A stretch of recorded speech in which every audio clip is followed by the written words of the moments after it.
Hi everyone, welcome to this reading. I have my crystal ball off to the side, so I will be scrying throughout this message. If you're new to my channel, my readings are a little different. If you're returning, welcome back. You know how we do if it doesn't resonate with you, if you're forcing the story to fit, arguing with it in any way, just leave it behind for the people who it's meant for. So down in the description box, I have another channel linked. It's Rediscovering April. If you haven't checked her out, definitely check her out. She's become one of my favorite readers. So I want to give her a shout out down in the description box. And if you are interested in subliminals, meditations, overnight affirmations, definitely check out my other channel, which is also linked in the description box below. Lucid Dreaming Overnight Subliminal has just posted yesterday, so definitely check it out. Okay, let's see. Taking a step aside.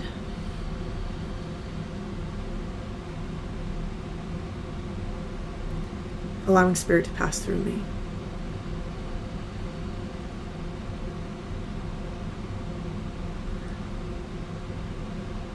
Opening up to receive information.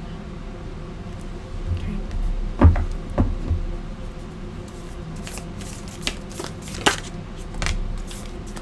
Riddle comes out with the Lover,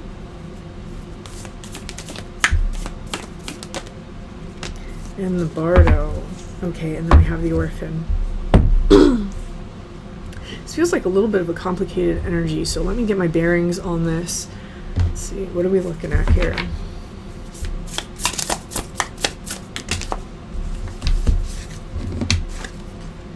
Okay, let's just start at the beginning.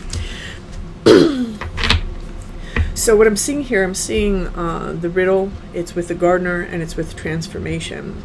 So there is some sort of situation that seems rather complex. We may be looking at it from different angles, whoever this message is for.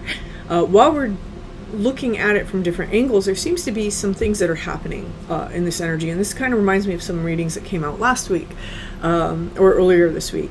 With the gardener, there's things that are actually growing. We may not necessarily be able to see that, or we may see it, but there is something here that's preventing us from being able to be in that energy fully. That's why the riddle is showing up, right? The riddle represents a problem that we can't necessarily solve, or that takes some time to solve. So there may be a situation inside of somebody's life here where they're trying to solve a situation, and meanwhile something new is growing. The thing that I'm being drawn to here, because it's present both within the gardener and transformation, are these roots. This is throwing down new roots. So whatever the situation is, it feels a little chaotic. This is a situation where you're throwing down new roots. You're establishing a new sense of, for some of you, self or identity, or actually grounding yourself in a sense of identity that you've always had. You've just never been able to step fully into it, right? We talk about this a lot when we talk about uncovering our purpose, for example. Now, there is almost this keyhole sort of light behind this individual. It's this phase, whatever this is, whatever this, it feels like a transition or a transformation of some kind. Whatever this is the key. It is the key to kind of unlocking your potential and your purpose. So one of the things that I'm seeing over here with the transformation, we have these two feathers on the side, or two shapes, and they're almost looking like a mirror. Someone's self-perception has to change in order for this transformation to be accomplished. It could be that we're so rooted in old ways of viewing ourselves that it's very hard for us to allow this change to happen, because we're used to believing that the change always has to be bad, right? That the other shoe is going to drop or something bad is going to happen. And so this reading is basically saying that the challenge here is to understand that that's not necessarily the case. One of the reasons why someone has this energy, it goes over here to the bottom card, right? You guys know that if I read the bottom card, we get the overall energy behind something. What we have here is we have the Orphan. And so there may be spaces inside of ourselves that we feel abandoned, or that we have felt neglected in some way, or we feel that we don't deserve. When I look at the Orphan, it has this hand out, but then it's got something covering the hand, meaning that it's limited in how much it can receive. So there's definitely some things going on inside this energy in terms of breaking free from the idea of not being able to receive, or not being worthy to receive. And this may be one thing that's kept us in this kind of riddle-like loop of never being able to solve how to get outside of that box. There seems to be a lot of self-reflection that's taking place at this time for whoever this message is for, because of this card. And that self-reflection is really challenging us. I don't want to say causing us, because I don't know that it's necessarily causing everybody at this moment. It feels like it's challenging us to understand how deep the roots of this actually go. If you look at it, you can almost see we have the roots here, and we have these almost flower-like things, and that's why I'm saying that. There's something here that's trying to transform inside this energy, with the snake showing up there, the snake showing up in the riddle. This can be a cyclical pattern that we have inside of our thinking, or inside of our self-beliefs, even our experiences of the world outside of us, and this is trying to transform at this time. Note how the number on this is 5, which is the number of change.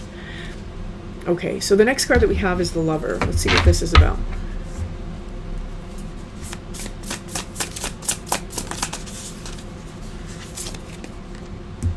Okay. So in this context, the Lover isn't necessarily about a relationship. It's not necessarily about a lover. What we have is we have the universal mind, and we have the Valley of Detachment. We have the Architect. These are very significant cards. One of the things that we discover along the spiritual journey, the further that we go, is we start to understand that there's actually an operator inside of ourself that is separate from the ego identity, right? The you who's having conversations, who's speaking to people, the you that's going to the grocery store, the you that is putting on clothes every morning, the you that is essentially thinking that it's the one living life, is a product of the ego, right? This is our ego identity. It's not negative. It's not the way that most people speak of the ego as our pride and our, we're not talking in that sense. We're talking in the true sense of the ego identity. And the architect of our life is something that exists just behind that.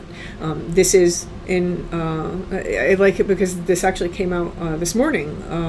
One of my mentees sent me a reel from Instagram, which was, I don't remember who posted it, so Amanda, if you're listening, feel free to share the link. It was from Instagram. It's a man who did this little skit, and the skit was basically the person speaking to the dreamer inside of him, and finally meeting face to face and understanding the truth of it, that the dreamer is the one that's dreaming him, and he's the one gathering experiences, and that he himself has led him to meet the dreamer. It was very cool. It was a very cool little skit. But this is what this is implying here, is that someone here is starting to get behind the Wizard of Oz curtain, right? Who's really running this show. And some of you may be having more downloads now because of this. You may be experiencing something deeper. When we talk about things, so for example, neuroscience, they understand that our thoughts are created by chemicals. It's a certain chemical combination that fires down our pathways and then produces electricity. That electricity becomes a thought. So the big question is, if the electricity is the thought, it means something else was controlling the flow of the code of chemicals. What is that, right? And the running hypothesis is that it's the subconscious. Now, what's happening here is that this is kind of the same language that we're speaking. It's just in different terms, right? The architect. Someone here is coming into a place where they're understanding that the subconscious is behind a lot of things. There may be some energies inside of our subconscious that need to be released. We have here the universal mind versus the Valley of Detachment, right? How do we sit in that higher space of allowing things to happen, of allowing these things to unfold, versus and how do we allow ourselves to be detached from the current situation in order to allow this energy to manifest what's most important to us, right? When our ego gets in the way of this energy, we tend to filter this energy into the experiences that we don't want to have. It gets filtered through the lens of our fears and our anxieties. Here what we have is we have a message again, and it's coming up with another Orphan card, so I have to pull it. We have the Orphan coming up again. I think these are the only two decks where there's even an Orphan card in my decks. And then we have Simplicity. And so this is allowing ourselves to live simply, to not feel that we have to be worried about this and about that and about that. There's an avenue of simplicity available to us, whoever this message is for. The problem is, can you see it, right? Can you discern that? Can you see that?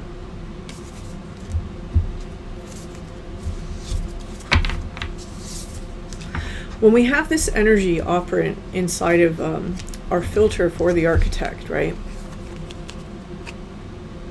The grand designer. When we have this energy in front of it, what we wind up doing is we wind up living all those old stories, and we create those old stories new inside of our reality. So someone here, it's this abandonment, this I don't deserve, I don't belong, I don't get to have, I don't get to receive, right? It's not until we're able to remove that lens that this energy gets to come through. And you guys have heard me talk about that, about the shadow or the subconscious as being the lover, right? It's not until we come into partnership with that aspect of ourselves that we're able to really untangle this riddle for ourselves. Something here is trying to end. We have the bardo. This is where we go through the very dark depths of ourselves, and we see the things that we don't want to see. We don't necessarily want to see these things, right? There's energy there that's trying to recycle itself.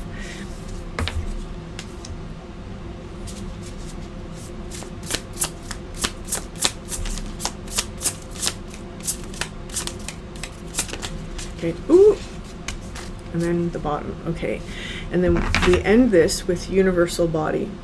So what we have here is we have the bardo, we have achievement, we have community.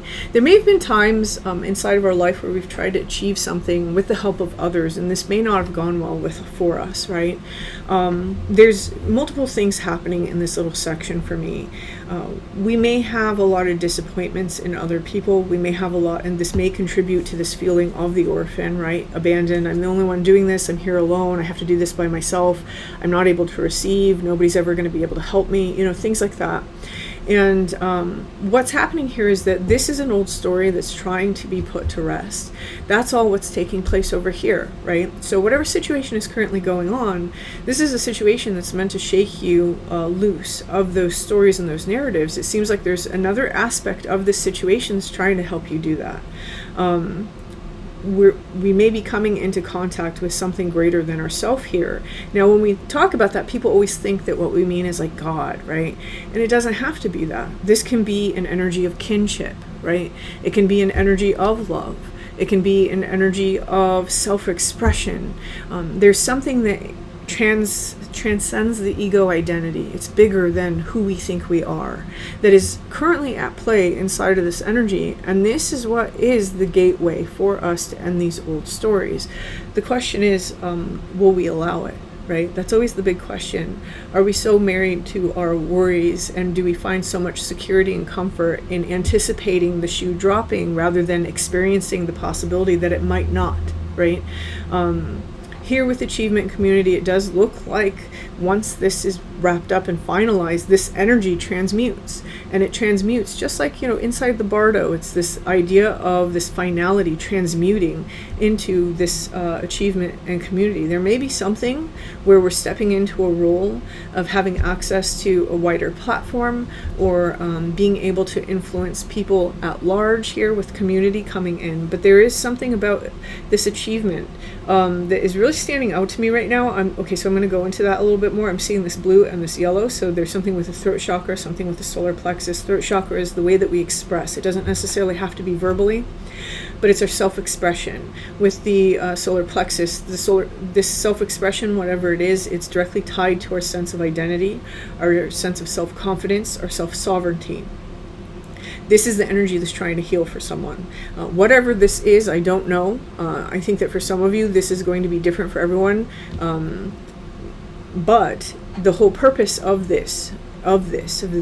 sifting through this energy, allowing ourselves to step back from the story, allowing ourselves to adopt a new story, allowing ourselves to let this story die, is so that our self-expression can be actualized. And what I'm seeing here when I see this sense of community, it's almost as though there are people around you that you may not even be aware of that already know that you're capable of this. It's just that I see all these figures here. They're like looking at this one that seems to be hemmed in by this root. Other people may be well aware that you may be trapped inside of a story, right? And this is usually how it goes. Sometimes the people outside of ourselves can see us much more clearly than we can see ourselves, right? It does feel that whoever this message is for, you have a lot of people that believe in you. You may not always recognize that, especially if it's not people that you deal with a lot, right? Here what we have is we have universal body. Now, this universal body, this is kind of like the idea of the architect now clothing itself in some way. It's almost as though this energy of the grand creator, right, the creative consciousness, is trying to emerge inside of somebody. And one of the things that I'm seeing here is I'm seeing this bird, and this bird is perched on the left arm. And so there's some sort of feminine aspect of self that's trying to gain a higher perspective. We see that in different cards here, even with the one that's down here and the one that's up here. It's almost like a higher self in some way is trying to make contact. It's trying to say, hey, like, you've lived this way long enough, it's time to let it go and to step into who it is that you were actually meant to be. When we talk about the architect, this kind of throws me back to that idea of the seed or the egg that comes up. Earlier in the week, we had the message of the egg kind of cracking, and here it's like that what's inside the egg is starting to emerge. Someone's starting to get glimpses of how their life could be, right? In other words, of how beautiful life can be, how happy they can be, how successful they can be. But it requires the passing of this story. The reason why a message like this would be coming up is because someone is having a hard time letting this go. And so, if you feel that you might be readopting these stories for a sense of safety. So, for example, I don't want to believe that I can make it because if I don't make it, I'll be disappointed or I'll be hurt. Do you know what I'm saying? It's very important to understand that having those beliefs will never cause you to make it. Letting them go is the only way. Will it happen? Will it not happen? This is where the valley of detachment is important. Sometimes the goal or the thing that you see in and of itself isn't the point. Sometimes the journey to get there is the point. There's other things that can take place along the way. So allow yourself to be open. Allow yourself to be like a child again and to experience things. As adults, we make everything so serious. And the more childlike you can become, the more you heal this energy.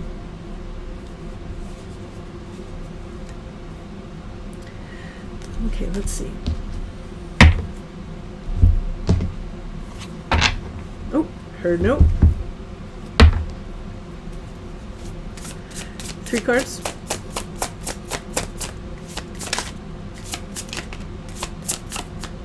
Okay, I'm being told to place that here because this is the important row. 6 of Inspiration, which is the 6 of Wands. We have the Moon, and the Moon is hiding. Okay, the Sun. Okay, and the bottom of the deck is Page of Emotions. This came out in one of the last readings, so I'm going to show it again. It's where the heart space is kind of taking front and center. Everything is being attracted by that heart space. Again, remember, it's when we emerge from whatever this bubble is that all these others can join us because they understand what we were always capable of. They were just waiting for us to see it, right? And here what we have is we have the 6 of Wands. The 6 of Wands is success. And so there is this success that is available to whoever this message is for. If you find that this message is resonating for you, this is kind of a confirmation that whatever it is that you need to release, if you release it, it will work out. It may not work out the way that you want it to. It may not work out the way that you think it should, but it's going to work out for the best. Here what we have is we have the Moon. The Moon is something that's hidden. The Moon is also those tumultuous emotional states that we can get into. And what the Moon is hiding is the Sun. And so for me, the Moon is this pillar, where the Sun is this pillar, right? We have these two energies that are coming in. Right now, someone is starting to experience a reflection of the Sun. So they're starting to catch these glimpses, these images, these small aha moments where it's like, yeah, okay. And so there is a transition that's taking place. There's just this one little caveat to it, right? How comfortable are you in this space? And will that prevent you from being able to make this transition? Someone here, you have an opportunity. Don't let that opportunity pass you by, right?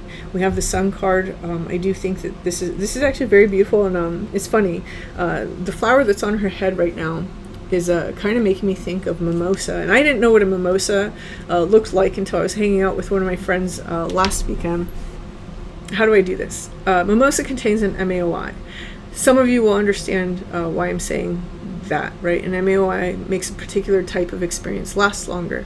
So what this card is saying to me, because I'll show this woman here on the bottom, she's meditating, and as she's meditating, she's having her solar plexus open, the solar plexus against our self-sovereignty, which is the opposite of this energy, right? It's our self-sovereignty. And she has this sort of mimosa that is there, causing the experience to last longer. What this means is that for some of you, like I said in this pillar, you're starting to have glimpses of something, but it comes and it goes, and it comes and it goes. And, along the spiritual journey, there's so many experiences that are like that. You'll have that aha moment and you get it, and then you fall back into like the normal human mode, right? Or the mode that we are used to having as a human that always grows and progresses. What this is saying is that someone needs to take time out of their hustle and bustle and their worry and all that stuff and just really sit and center. The more that you sit and center, the more you're going to find that this energy actually integrates and this transition is going to be easier. So that's just some advice for someone. I'm going to leave this here. So if this message is for you, I hope it resonates. And if it does, please feel free to hit that like button. Feel free to leave me a comment. And until next time.